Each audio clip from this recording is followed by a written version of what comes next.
इस वक्त बुलेटिन में आपका बहुत बहुत स्वागत है और मैं हूं आपके साथ प्रीति। तो जयपुर के खंडाका हाउस में कांग्रेस के नवनिर्वाचित विधायकों के सम्मान समारोह का आयोजन हुआ है, जहां कई नवनिर्वाचित विधायकों और मंत्रियों का सम्मान हुआ।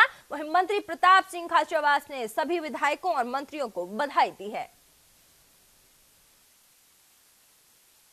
देखिए, पंडित सुरेश मिश्रा जी सर्व ब्राह्मण महासभा के प्रदेश अध्यक्ष हैं।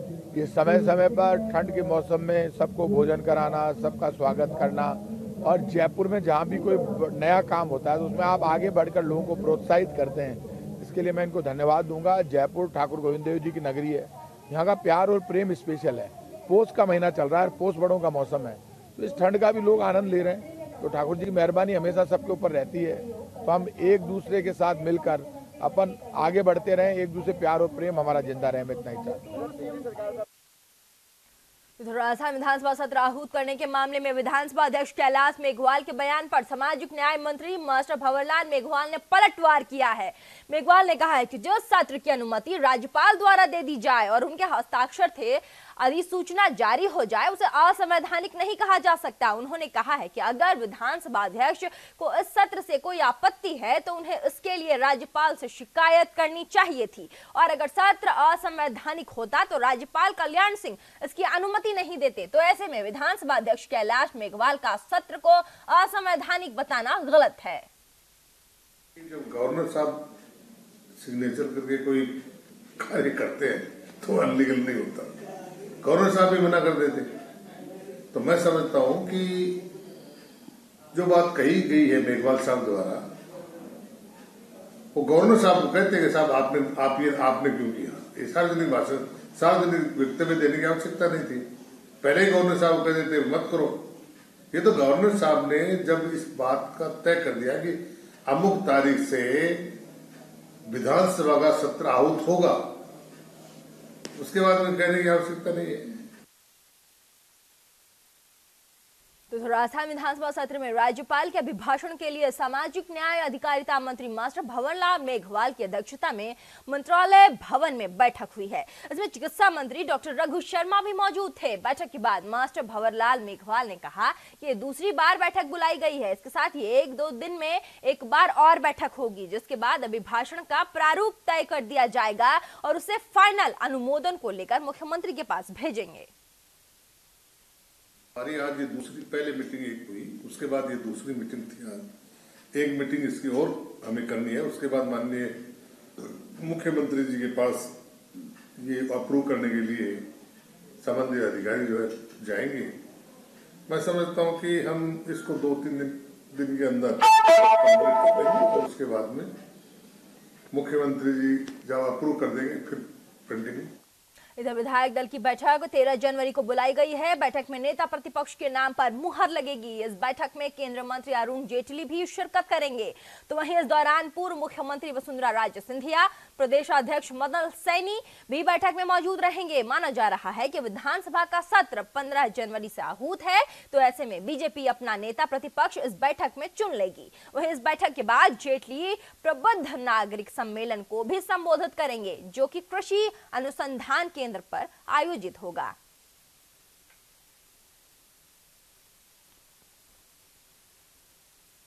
इधर जयपुर में कांग्रेस सेवा दल की बैठक पीसीसी में आयोजित की गई। बैठक के बाद सेवा दल के राष्ट्रीय प्रमुख संगठक लालजी भाई देसाई ने प्रेस वार्ता आयोजित की है। देसाई ने बताया कि 30 साल बाद राजस्थान में कांग्रेस सेवा दल का राष्ट्रीय अधिवेशन और रैली कार्यक्रम आयोजित किया जाएगा। वहीं जनवरी के अंत में या फिर फरवरी के मध्य में आयोजित होने वाले अधिवेशन में कांग्रेस के राष्ट्रीय अध्यक्ष राहुल गांधी शिरकत करेंगे। देसाई ने बताया कि देश भर में सेवा दल तिरंगा बाइक रैली निकालेंगे। राष्ट्रीय अधिवेशन राजस्थान में हम लोग अभी जगह ढूंढ रहे हैं, मतलब जयपुर या जयपुर से नज़दीक में कहीं 100-200 किलोमीटर में, वो अलग अलग जगह शहर का बात चल रहा है कि वो कनेक्टिविटी के संदर्भ में। पर बिल्कुल राहुल जी और हमारे जो महत्वपूर्ण नेतृत्व जो भी है वो पूरा देश भर से राष्ट्रीय अधिवेशन में वो आएंगे। एक रैली होता है नॉर्मली हमारा, जब राष्ट्रीय अधिवेशन के साथ रैली होता है तो एक डिसिप्लिन वाला श्वेत सेना जो है वो कैसा है उसका वहां पर आपको रुतबा भी देखने को मिलेगा कि एक तरफ डंडा लेकर चलने वाले जो भय का सिग्नल देते हैं और हम लोग सफेद कपड़ों में एक शांति का संदेश देने वाले शांति के सिपाही वहां पर आपको देखने को मिलेंगे। राफेल विमान तो भारत नहीं पहुंचा, लेकिन राफेल के फोटो लगे पतंग राजधानी के आकाश में उड़ते दिखाई दे रहे हैं। जी हां, राफेल के फोटो व सवालों की बौछार करते ऐसे ही 20,000 विशेष पतंगे बनाई गई है। कांग्रेस के अभाव और अभियोग प्रकोष्ठ ने इस पतंगों को एक तरफ राफेल विमान का चित्र है तो दूसरी तरफ वे सवाल हैं जिन्हें कांग्रेस लगातार उठा रही है। इन पतंगों का विमोचन मुख्यमंत्री अशोक गहलोत ने किया है।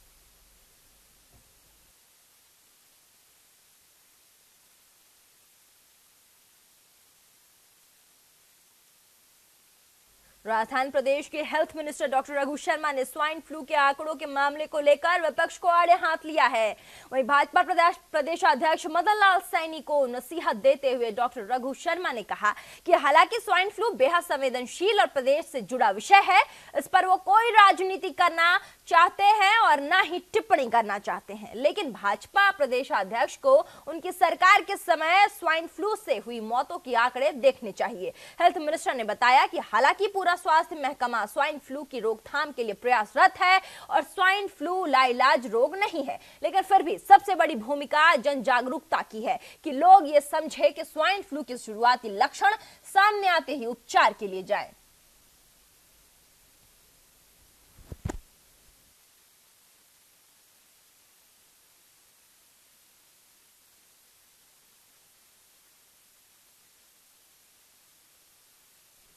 इधर करौली जिले में गुरुवार को नवनियुक्त पुलिस अधीक्षक प्रीति चंद्रा ने कार्यभार ग्रहण किया है। इस दौरान पुलिस कर्मियों ने गार्ड ऑफ ऑनर दिया। प्रीति चंद्रा ने बताया है कि आने वाले समय में क्राइम से संबंधित समस्याओं का अध्ययन किया जाएगा। उन्होंने बताया है कि प्राथमिकता की बात तो पुलिस मुख्यालय के जो भी उच्च अधिकारियों की गाइडलाइन है उनको फॉलो किया ही जाएगा। साथ ही पुलिस का जो स्लोगन है आमजन में विश्वास और अपराधियों में डर, उसे लागू भी किया जाएगा। जस्ट मैंने आज ज्वाइन किया ही है। अभी जिले के क्राइम से संबंधित जो भी समस्याएं हैं उन सब का डिटेल में अध्ययन किया जाएगा आने वाले दिनों में। और प्राथमिकताएं जो हमारी पुलिस हेडक्वार्टर, हमारे डीजीपी साहब ने जो भी गाइडलाइंस हमारे लिए तय की हैं उन गाइडलाइंस को फॉलो करते हुए यही प्रयास रहेगा कि हमारा राजस्थान पुलिस का जो मेन स्लोगन है आम जन में विश्वास और अपराधियों में डर, इसी गाइड इधर राजस्थान में स्वाइन फ्लू से निपटने के लिए सरकार ने युद्ध स्तर पर तैयारी तेज कर दी है। अब काढ़े का वितरण प्रदेश भर में आयुर्वेद डिस्पेंसरी के माध्यम से कराया जाएगा।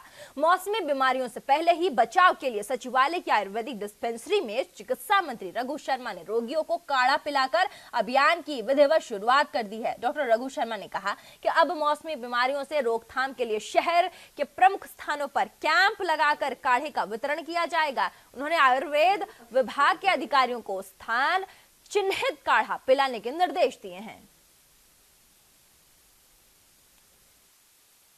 तो हमारी पुरातन पद्धति है और जब ये एलोपैथी नीति तब से चली आ रही है तो इसको बढ़ावा, तो इसके कोई साइड इफेक्ट नहीं है। सारा अभी जो इन्होंने काढ़ा तैयार किया है इम्यूनिटी को डेवलप करने के लिए है। अलग अलग मौसमी बीमारियां जैसे अभी स्वाइन फ्लू चल रही है और भी कई बीमारियों की संभावना इस सीज़न के अंदर रहती है, तो ये जो काढ़ा ये पिलाएंगे ये इम्यूनिटी डेवलप करने के लिए हर व्यक्ति में, ताकि उसको बीमारी नहीं हो सके। प्रिवेंटिव मेजर्स हैं ये। इधर बांसवाड़ा शहर से सटे 5 गांवों की महिलाएं गुरुवार को अवैध शराब के खिलाफ एक बार फिर मुखर होती नजर आ रही हैं। सैकड़ों महिलाएं नारेबाजी के साथ दोपहर में कलेक्ट्रेट पहुंची और अवैध शराब भट्टी संचालकों के खिलाफ कार्रवाई की मांग को लेकर जमकर प्रदर्शन किया है। सूरपुर ग्राम पंचायत में आने वाले गांव दानी भीलवाड़ा सहित 5 गांवों और पंचायत समिति घाटोल मुख्यालय की सैकड़ों महिलाएं विभिन्न वाहनों से दोपहर में लाठियों के साथ कलेक्ट्रेट पहुंची। कलेक्टर ऑफिस के नीचे ही इन महिलाओं ने जमकर नारेबाजी करते हुए प्रदर्शन किया है।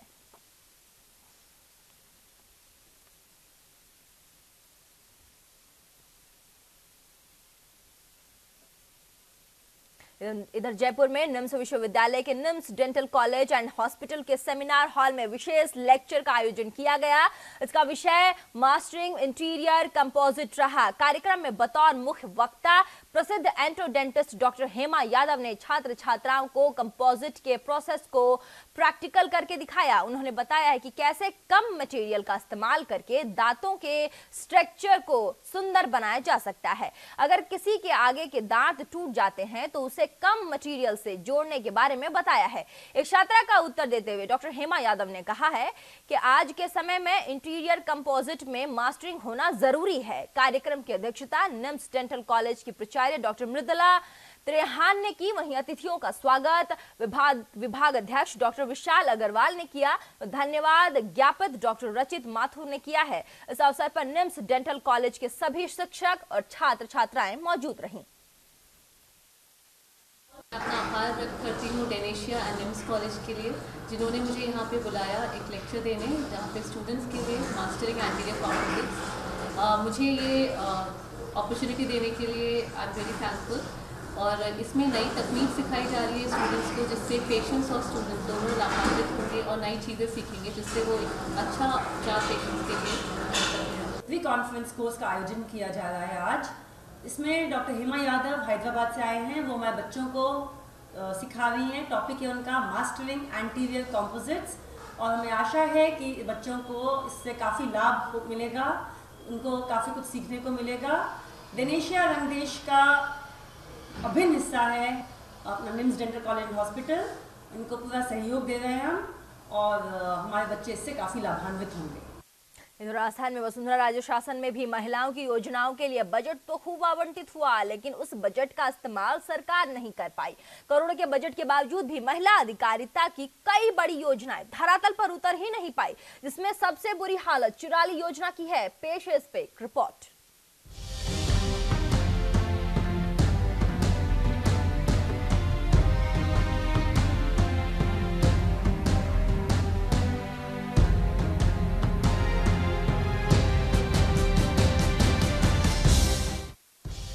सरकार के बदलते ही योजनाओं के नाम बदलने के साथ ही विभागों में अधिकारियों को इन योजनाओं पर कार्य करने के निर्देश जारी कर दिए हैं। लेकिन वसुंधरा सरकार के कार्यकाल में कई ऐसी योजनाएं भी हैं जिनके बजट आवंटित होने के बावजूद उन योजनाओं पर बजट खर्च नहीं हो पाया है। और ऐसा ही हाल है चिराली योजना का, जिस पर 4 करोड़ से ज्यादा का फंड होने के बावजूद भी चिराली योजना में महज 28,000 खर्च हो पाए हैं। इसके अलावा 4 दूसरी बड़ी योजनाओं में भी बजट भरपूर आवंटित हुआ, लेकिन खर्च नाम मात्र का ही हो पाया। इन योजनाओं के माध्यम से जहां एक और महिला सशक्तिकरण की बात की जाती है, वहीं इन योजनाओं का हाल धरातल पर बेहाल है। चिराली योजना में 0.06% स्वयं सहायता सेवा संस्था योजना में 7.5%, महिला सुरक्षा केंद्र सरकार में केवल 60%, बेसिक कंप्यूटर कोर्स में 0.78% और विजयराजे सिंधिया स्वयं सहायता समूह योजना में महज 15% बजट खर्च हो पाया है। कुल 5 योजनाओं की बात की जाए तो केवल 6% बजट खर्च हो पाया। अब इन आंकड़ों से ही अंदाजा लगाया जा सकता है कि राजस्थान में 5 योजनाओं में 10 करोड़ 80 लाख से ज्यादा का बजट आवंटित हुआ, लेकिन उनमें से महज 75 लाख रुपए भी खर्च नहीं हो पाए। हालांकि राजस्थान में कांग्रेस सरकार के आते ही सबसे पहले इन योजनाओं पर एक्शन लिया गया। महिलाओं को उनका हक मिल सके और उनके सुरक्षा के लिए बनाए गए योजनाएं धरातल पर उतर सके। मंत्री ममता भूपेश ने योजना का पूरा ठीकरा वसुंधरा सरकार पर फोड़ा। उनका कहना है कि शासन की कमी के चलते इन योजनाओं का क्रियान्वयन नहीं हो पाया, लेकिन अब कांग्रेस सरकार में आते ही इन योजनाओं का क्रियान्वयन किया जा रहा है। अब देखना यह है कि कांग्रेस सरकार क्या इन योजनाओं को किस तरह से अमली जामा पहनाएगी और प्रदेश की महिलाओं को सशक्त करेगी। न्यूज इंडिया के लिए जयपुर से करिश्मा वर्मा की रिपोर्ट।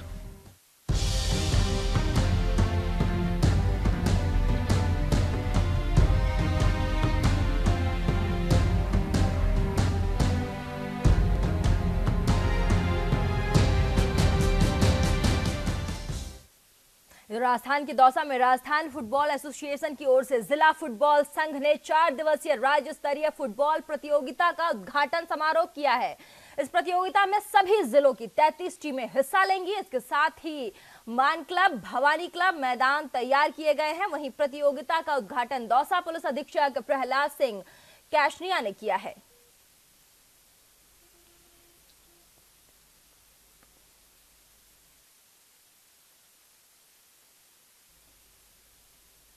इधर प्रयागराज में लगने वाले कुंभ पर्व की तैयारी जोरों पर है। साधु सन्यासी और अखाड़ों ने कुंभ क्षेत्र में प्रवेश कर लिया है। वहीं प्रशासन ने भी तैयारियों के लिए कमर कस ली है, क्योंकि मेले में अब की बार संत महात्माओं के साथ साथ देश और विदेश से आ रहे मेहमान भी मेला प्रशासन के लिए बहुत बड़ी चुनौती हैं। हर सेक्टर में अस्पताल, जल निगम, विद्युत विभाग, पीडब्ल्यूडी का कार्यालय और थाने बनाए गए हैं। किसी भी घटना से निपटने के लिए पूरे मेले पर सीआरपीएफ, सीआईएसएफ और आरएएफ, एसएसबी, पीएससी और पुलिस कर्मियों की नजर है। यहाँ पे OPD, 100 bed indoor hospital, surgery, medicine, gynae, heart के मरीज, बच्चों के डॉक्टर सभी मौजूद हैं और आकस्मिक चिकित्सा 24 घंटे चल रही है। और यहाँ पे जिले के सभी प्रमुख चिकित्सालयों से एम्बुलेंस के द्वारा ये जुड़ा हुआ है।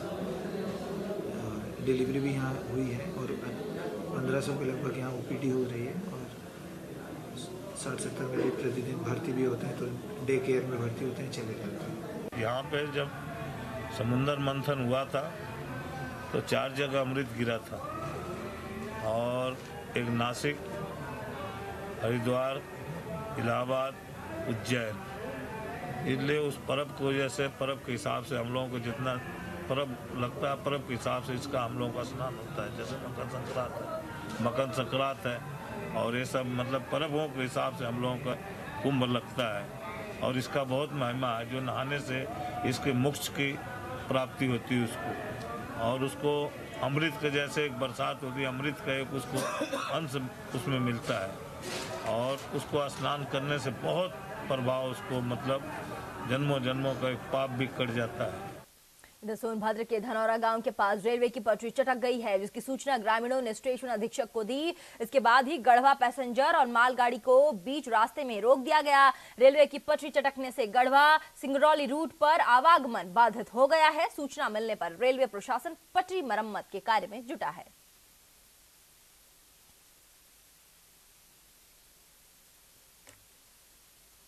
इधर हल्द्वानी के रानी बाग क्षेत्र में खंडहर एचएमटी परिसर की जमीन पर प्रधानमंत्री आवास योजना के तहत करीब 10,000 आवास बनाने की योजना जल्द परवान चढ़ सकती है। केंद्र सरकार की इस योजना का सीधा लाभ गरीब वर्ग के लोगों को मिलेगा। वहीं जिसके पास अपना घर नहीं है, वहीं नगर निगम ने भी एचएमटी परिसर की जमीन को इसके लिए उपयुक्त बताया है। करीब 92 एकड़ में स्थित एचएमटी परिसर में फैक्ट्री और आवास शामिल है। वहीं केंद्र सरकार के आवास और शहरी विकास मंत्रालय ने जिला प्रशासन नैनीताल को पत्राचार कर जानकारी दी है।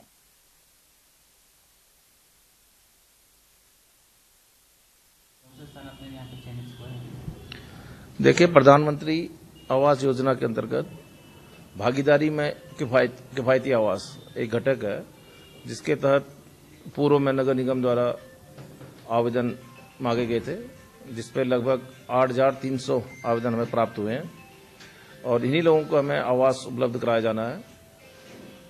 और चूंकि इन आवासों को बनाने के लिए जिला प्रशासन द्वारा निःशुल्क जमीन उपलब्ध कराई जानी है, जिसके लिए हमारे द्वारा जिला प्रशासन को पत्राचार किया गया है। इधर उत्तराखंड सीएम त्रिवेंद्र सिंह रावत की अध्यक्षता में उत्तराखंड राज्य लोक सेवा अभिकरण की प्रथम साधारण सभा बैठक हुई है। इसमें मुख्य सचिव सहित कई अधिकारी मौजूद रहे। इस दौरान बैठक में सीएम ने अधिकारियों को जरूरी दिशा निर्देश दिए हैं। इतना ही नहीं, सीएम ने अभिकरण को लेकर मुख्य सचिव को अधिकारियों के साथ तालमेल बनाकर समस्याओं का निस्तारण जल्द किए जाने का भी आदेश दिया है। इसके बाद ही सीएम त्रिवेंद्र सिंह दिल्ली रवाना हो गए। बता दें कि सीएम त्रिवेंद्र सिंह रावत 3 दिवसीय दिल्ली दौरे पर हैं, जहां वो रेणुका जी बांध परियोजना के एमयू साइन के साथ ही राष्ट्रीय कार्यकारिणी में भी शिरकत करेंगे।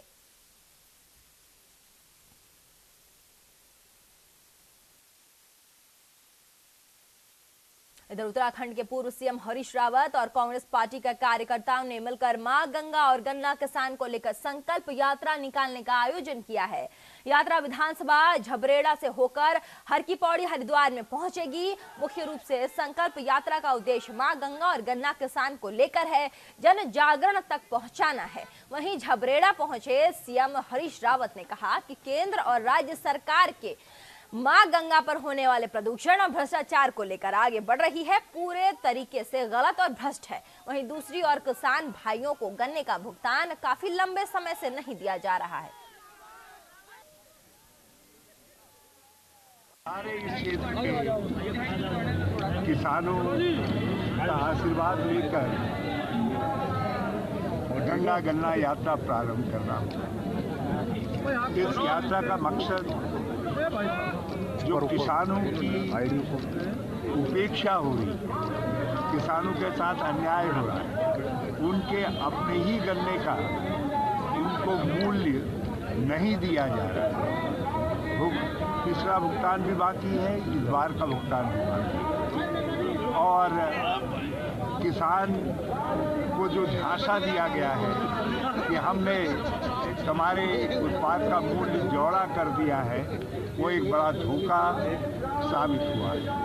गंगा हमारी जीवनदायिनी है, उसकी रक्षा के लिए, और गन्ना किसानों के जीवन की रक्षा करने का काम करता है। तो उसकी लड़ाई लड़ने के लिए माननीय हरीश रावत जी ने जो ये यात्रा निकाल रही है, इसमें जहां एक और लोगों का जन जागरण करेंगे, वहीं जो मोदी सरकार ने इन दोनों की उपेक्षा करने का काम किया, गंगा की और किसानों की, तो इस यात्रा के माध्यम से ये संदेश देने का काम करेंगे कि आपको आगे जो अपना फैसला है वो सही करना है, ताकि किसान की रक्षा हो सके और किसान के साथ साथ गंगा की रक्षा हो सके। इस यात्रा में हरीश रावत जी के साथ हम सारे कांग्रेस के जो साथी हैं वो शामिल हो रहे हैं, और कांग्रेस के साथी मिलकर के हरिद्वार की जो पहचान है गंगा और यहाँ पर जो किसान का जो गन्ना है, तो उसकी रक्षा के लिए इस यात्रा को निकाल। जम्मू के राजौरी जिले के नौशेरा जम्मू पुंछ हाईवे पर नारिया इलाके में ट्रक और बस में जोरदार भिड़ंत होने से 10 यात्री घायल हो गए। हादसे में घायल हुए यात्रियों को नौशहरा और राजौरी जिला अस्पताल में उपचार के लिए भर्ती करवाया गया है, जहां पर उनका प्राथमिक उपचार किया जा रहा है। घटना के बाद बस का ड्राइवर घायल हो गया और वहीं ट्रक ड्राइवर ट्रक छोड़कर फरार हो गया। पुलिस ने मामला दर्ज कर लिया है।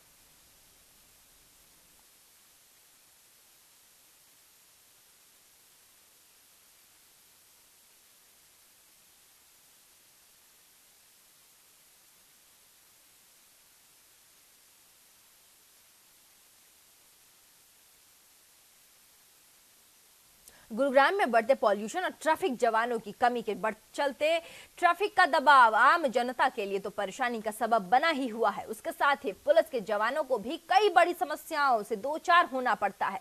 इसी के लिए गुरुग्राम स्मार्ट पुलिस ने स्मार्ट विजिबल ट्रैफिक बूथ लगाए हैं। फिलहाल इस विजिबल ट्रैफिक बूथ की संख्या 7 ही है, लेकिन जल्द ही कुछ ही महीनों में शहर भर में 60 के करीब अधिकांश बड़ी रेड लाइट पर ये बूथ लगाए जाएंगे। ये बूथ पूरी तरह से विजिबल है, जिससे ट्रैफिक लाइट पर आराम से लोगों को पुलिस का जवान नजर आता है। यह जवान की सुरक्षा और सुविधा के लिहाज से भी काफी बेहतर है।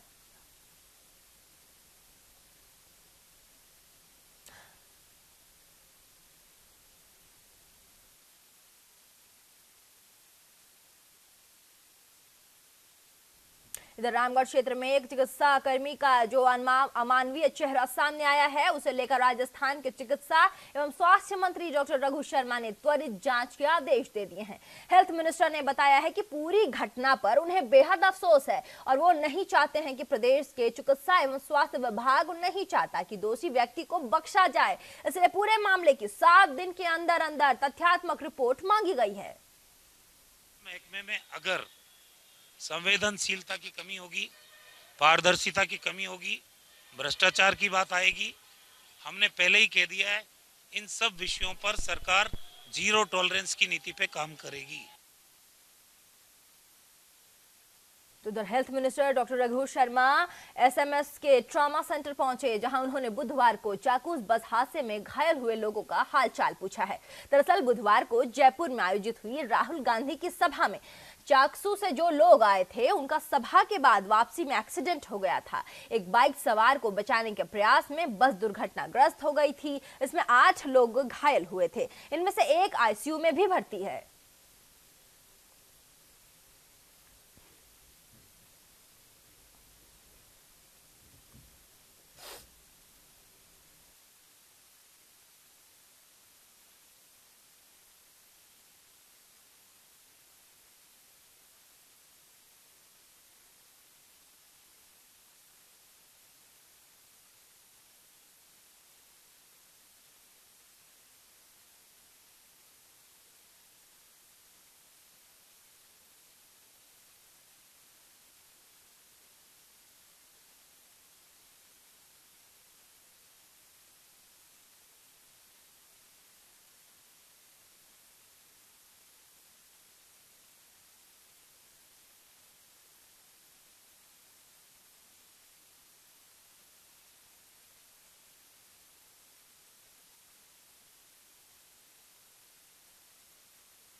मैं तो आज भी कह रहा हूँ कि स्वाइन फ्लू लाइलाज बीमारी नहीं है।